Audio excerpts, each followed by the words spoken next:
Hello everyone. आज हम एक नया टॉपिक डिस्कस करेंगे इस वीडियो में, जिसका नाम है प्रॉफिट एंड लॉस। ठीक है, लाभ और हानि जिसको हम हिंदी में कहते हैं। अभी हम जो पढ़ रहे थे लास्ट वीडियोस में वो था परसेंटेज। उसका मैक्सिमम हमने अभी तक कवर कर लिया है। उसके क्वेश्चन की आप और प्रैक्टिस कीजिए तो आपको उसमें स्पीड आएगी और अच्छे से समझ आएगा। ठीक है, अभी हम चालू करते हैं प्रॉफिट एंड लॉस। ठीक है, तो प्रॉफिट आपको मालूम है, मान लीजिए कोई भी एक प्रोडक्ट है। ठीक है, एक प्रोडक्ट है एक्स। ठीक है, अब इसकी कॉस्ट प्राइस कितनी है? हम इसकी कॉस्ट प्राइस मान लेते हैं 100 रुपये इसकी कॉस्ट प्राइस है। ठीक है, एक्स की मान लिया हमने। अगर इसको मैं सेलिंग प्राइस अगर इसकी मैं 110 कर दूं तो मेरे को क्या होगा? प्रॉफिट होगा। ये क्लियर है? ठीक है, अगर मैं इसको 115 रुपये में बेचूं तो भी मेरे को प्रॉफिट होगा। क्लियर? और अगर मैं इसको बेच दूँ 95 रुपये में, 95 रुपीज़ में, तो मेरे को क्या होगा? मैंने 100 रुपये की उस चीज़ को बनाया था या ख़रीदा था और मैंने 95 में बेच दिया, 95 में, तो मेरे को क्या होगा? लॉस हो गया। क्लियर है? इसका मतलब आपको मालूम है कि प्रॉफिट होने के लिए, फॉर प्रॉफिट सेलिंग प्राइस ज़्यादा होना चाहिए कॉस्ट प्राइस से। ठीक है, आपको मालूम है एस पी सेलिंग प्राइस मतलब जितने में हम बेचते हैं, कॉस्ट प्राइस उसकी लागत मूल्य जितने में हम उसको बनाते हैं या ख़रीदते हैं। और लॉस कब होगा? जब कॉस्ट प्राइस ज़्यादा होगी और सेलिंग प्राइस हमारी कम होगी। क्लियर है? ये सेलिंग प्राइस हमारी कम थी, कॉस्ट प्राइस हमारी ज़्यादा थी, तो हमको हुआ क्या? लॉस। क्लियर है? अब प्रॉफिट या लॉस किस पर होता है? तो वो होता है हमेशा कॉस्ट प्राइस पर, सीपी पर। ठीक है, कैसे होता है? अब मान लीजिए आपको यहाँ सेलिंग प्राइस थी आपकी कितनी? 110। तो आपको फ़ायदा कितने, मतलब आपका जो गेन था, गेन परसेंटेज, वो कितना था इस कंडीशन में? ठीक है, कॉस्ट प्राइस 100 थी, आपने 110 में बेचा, तो कितने का गेन हुआ आपको? 10 रुपये का। किस पर हुआ? तो कॉस्ट प्राइस पर हुआ। 10/100 इंटू 100, 100 कैंसिल, तो आपको कितने रुपए का गेन, कितने परसेंटेज का गेन हुआ? 10% का। क्लियर है?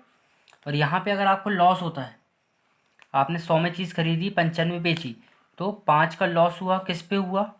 100 पे हुआ, तो काटेंगे तो 5% का लॉस, यहाँ पे गेन।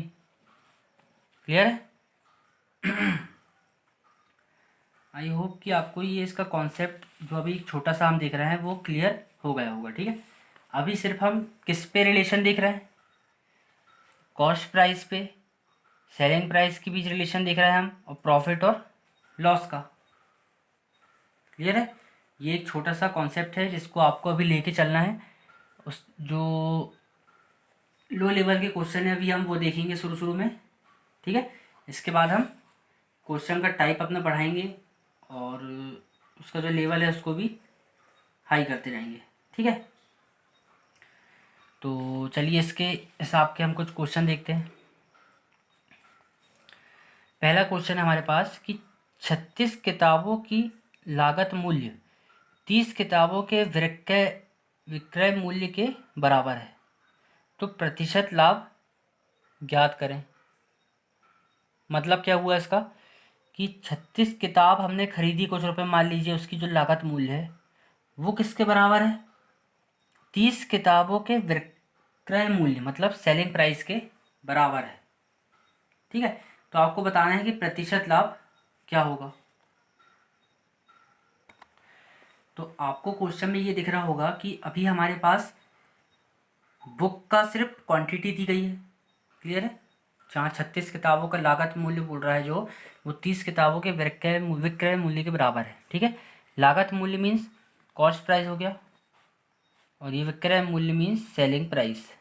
ठीक है, तो 36 बुक्स की कॉस्ट प्राइस जो है वो 30 बुक्स की सेलिंग प्राइस के बराबर है। अब इससे हम क्या निकाल सकते हैं, क्या क्या हमारे पास है ना, हमारे पास कॉस्ट प्राइस दी है ना सेलिंग प्राइस दी है, तो हम यहाँ पे ना प्रॉफिट निकाल सकते हैं ना लॉस हो रहा हो, हम कुछ भी नहीं निकाल सकते। ठीक है, अब क्या करेंगे, हम क्या ढूंढेंगे इसमें, तो देखिए क्या बोल रहा है वो, 36 किताबों की कॉस्ट प्राइस, 36 किताबों की जो कॉस्ट प्राइस है वो किसके बराबर है, 30 बुक्स की सेलिंग प्राइस के बराबर।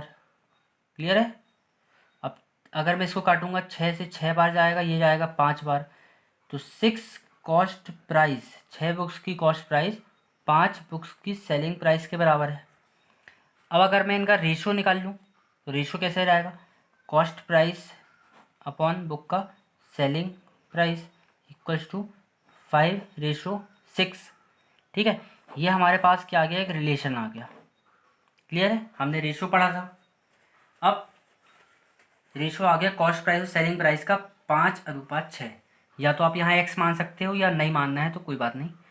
अब कॉस्ट प्राइस अगर हम मानते हैं कि 5 है और सेलिंग प्राइस क्या है 6, तो सीधी सी बात है कि कॉस्ट प्राइस 5 है और उसको आप 6 में सेल कर रहे हो, तो यहाँ +1 हो रहा है। क्लियर है, कॉस्ट प्राइस 5 है, सेलिंग प्राइस 6, एक ज़्यादा, तो सीधी सी बात है, यहाँ लाभ बोला है तो प्रॉफिट हो रहा है। क्लियर है, और हमको दिख भी गया प्रॉफिट परसेंटेज कैसे निकालेंगे, एक का हो रहा है, किस पे हो रहा है, कॉस्ट प्राइस पे। अभी हमने ऊपर देखा कि जो प्रॉफिट होता है वो किस पे होता है, कॉस्ट प्राइस पे होता है उसकी। क्लियर है, कॉस्ट प्राइस पे। ये लॉस भी सीपी पे होता है। तो सीपी कितनी है, 5 इंटू 100, 5 से काटेंगे, 5 दूनी 10, मतलब 20% का हमको क्या हो गया, प्रॉफिट। ठीक है, हमारे पास वैल्यूज़ नहीं दी थी बुक की, ना बुक का कॉस्ट प्राइस दिया था ना सेलिंग प्राइस, लेकिन हमने इक्वेशन बनाया कि 36 बुक की सीपी 30 बुक की एसपी के बराबर है, तो सीपी और एसपी का रिलेशन निकल गया हमारे पास, रेशो, जिससे हमने उसका प्रॉफिट परसेंटेज निकाल लिया। क्लियर, और देखते हैं इसका क्वेश्चन और। ठीक है, 15 वस्तुओं का लागत मूल्य 10 वस्तुओं के विक्रय मूल्य के बराबर है। लागत मूल्य मीन्स कॉस्ट प्राइस और विक्रय मीन्स सेलिंग प्राइस। तो 15 वस्तुओं का कॉस्ट प्राइस, तो 15 वस्तुओं का कॉस्ट प्राइस लेके हमने, वो किसके बराबर है, 10 वस्तुओं के सेलिंग प्राइस के मूल्य के बराबर है। 5 से काटेंगे 3 बार, ये 2 बार, cost price ratio selling price equals to 2:3। Clear, ratio निकला हमारा 2:3। अब आपको यहाँ पे मालूम है कितने का एडिशन, 1 का प्रॉफिट हो रहा है। ठीक है, तो प्रॉफिट 1 का हो रहा है, किस पे हो रहा है, कॉस्ट प्राइस पे, 2 पे। ठीक है, तो परसेंटेज निकल जाएगा, 2 से काटेंगे 50 बार, तो 50% का आपका क्या हो रहा है यहाँ पे, प्रॉफिट। क्लियर, अच्छे से आपको ये समझ आ गया होगा। यहाँ पे भी हमको कोई भी वस्तु का ना कॉस्ट प्राइस दिया था ना सेलिंग प्राइस, लेकिन रिलेशन बता दिया था, तो हमने उस हिसाब से उसको सॉल्व कर लिया। ठीक है, अब यहाँ पे क्या बोल रहा है, 5 वस्तुओं का जो विक्रय मूल्य 3 वस्तुओं के क्रय मूल्य के बराबर है। 5 वस्तुओं का विक्रय मूल्य मीन्स सेलिंग प्राइस 3 वस्तुओं के कॉस्ट प्राइस के इक्वल है। तो 5 का सेलिंग प्राइस वस्तुओं का 3 वस्तुओं के कॉस्ट प्राइस के बराबर है। तो selling price ratio cost price क्या हो गया, 3:5, 3:5। अब क्या हो रहा है यहाँ पे, कॉस्ट प्राइस तो 5 थी लेकिन सेलिंग प्राइस 3 है, मतलब आपने कोई भी चीज़ 5 रुपये में ख़रीदी और उसको 3 रुपये में बेच दी, तो आपको भैया यहाँ पे -2 हो रहा है। क्लियर है, 2 रुपये का घाटा हो रहा है, तो सीधी सी बात है कि यहाँ आपको लॉस होगा। कितने का हो रहा है, 2 पे। किस पे होगा, कॉस्ट प्राइस पे होगा, कॉस्ट प्राइस हमारे पास 5 है। क्लियर है, इंटू 100%, 5 से काटेंगे, 5 दूनी 10, 20 बार, मतलब 40%। क्या हो रहा है आपको, लॉस। क्लियर है, यहाँ पे आपको मालूम है कि उसने 5 वस्तुओं का जो विक्रय मूल्य बोला, मतलब सेलिंग प्राइस, वो 3 वस्तुओं के कॉस्ट प्राइस के समान है। ठीक है, तो 5 वस्तुओं का selling price means 5 into selling price equals to 3 into cost price. तो सेलिंग प्राइस और कॉस्ट प्राइस का हमने जब रेशो निकाला तो 3:5 आया, मतलब कॉस्ट प्राइस तो उसकी 5 थी लेकिन सेलिंग प्राइस 3, तो -2 का आया उसका क्या, घाटा। अब वो किस पे होगा, ये हमको मालूम है कि कॉस्ट प्राइस पे होता है घाटा या फ़ायदा। तो हमने 2/5 इंटू 100 किए, तो आ गया हमारा आंसर 40% लॉस। क्लियर है, इतना आपको अभी तक समझ आ गया होगा। ठीक है, अगला क्वेश्चन हम देखते हैं इसका। अगला क्वेश्चन क्या कह रहा है,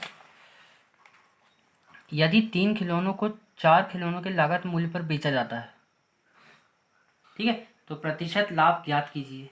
मतलब 3 खिलौनों को 4 खिलौनों के लागत मूल्य पर बेच रहा है।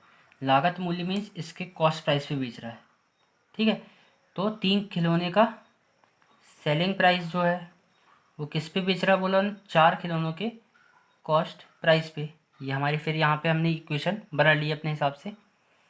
कट कुछ नहीं रहा है यहाँ पे, तो सेलिंग प्राइस और कॉस्ट प्राइस का जो रेशो आएगा वो क्या आएगा, 4:3। तो सेलिंग प्राइस आपके पास क्या थी यहाँ पे, कॉस्ट प्राइस 3 थी और सेलिंग प्राइस 4 हो गई, तो +1 फ़ायदा हो रहा है यहाँ पे। तो प्रॉफिट परसेंटेज कितना हो रहा है, 1 का प्रॉफिट हो रहा है। किस पे होगा, कॉस्ट प्राइस पे, तो 3 पे होगा। ठीक है, इंटू 100%, काटेंगे तो 33, 1/3%। ये आपका आंसर है, तो ये क्या हो गया आपका प्रॉफिट। क्लियर है, आपको क्वेश्चन में वो तो या तो यहाँ बोल दे रहा है अभी कि प्रॉफिट ज्ञात कीजिए या लॉस, वो ये भी बोल सकता है कि प्रॉफिट हो रहा है लॉस, ये आपको बताना है। ठीक है, तो आप ये सोच के मत चलिएगा कि ऑप्शन में वो बराबर बोल देगा कि प्रॉफिट ही बताइए क्या लॉस ही बताइए। क्लियर है, आई होप कि आपको अभी तक जो भी इस वीडियो में देखने को मिला, जो भी हमने सॉल्व किया वो अच्छे से समझ आ गया होगा। ठीक है, इसका जो कॉन्सेप्ट था वो भी हमने क्लियर किया। अभी सिर्फ हमने यहाँ पे देखा है कॉस्ट प्राइस और सेलिंग प्राइस के बीच में जो उसका रिलेशन है वो हमने देखा। ठीक है, इसके बाद हम और भी देखेंगे कि सेलिंग प्राइस कैसे निकालते हैं, कॉस्ट प्राइस कैसे निकालते हैं। ठीक है, और रिलेशन हम आगे पढ़ेंगे। तो जो नए हैं चैनल को सब्सक्राइब कीजिए, लाइक कीजिए, शेयर कीजिए अपने फ्रेंड सर्कल से जिनको इससे हेल्प मिल सकती है, और रेगुलर वीडियोस देखिए, तो इससे आपको कॉन्सेप्ट अच्छे से क्लियर होगा और क्वेश्चन भी अच्छे से बनेंगे। Okay, thank you.